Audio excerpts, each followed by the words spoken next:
শচী সিন্ধু ভেদ করে নদিয়াতে অবতরণ করেছেন। সেই ভগবানের অপ্রাকৃতিক লীলা সংকীর্তন আমরা শ্রবণ কীর্তন এবং স্মরণ করিবার হেতু নববৃন্দাবন ধামে একত্রিত হয়েছে।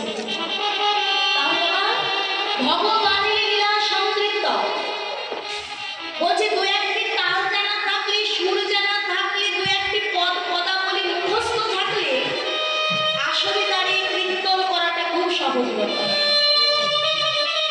যার মাঝে তাল আছে, সুর আছে, লয় আছে, কথার পাণ্ডিত্য আছে, সে খুব সহজে আসলে দাঁড়িয়ে কীর্তনটা করে দিতে পারে। কিন্তু বাবা আসলে দাঁড়িয়ে মাইকের সামনে ভগবানের কীর্তনের ব্যাখ্যা করা আর প্রকৃতপক্ষে আমার ভগবানের লীলাটা জানা বলছে আকাশ আর পাতাল সমান তফাৎ। ওই যে বলেছে ভগবান ভক্তি যার, আমি ভগবান একমাত্র প্রাণ।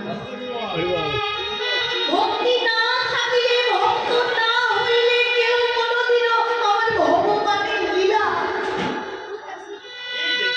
আমার রসময় প্রেমময় মাধুর্যময় ভগবানের লীলা আস্বাদন কিন্তু সেই রস কোনোদিনও বুঝতে পারে না, জানতে পারে না।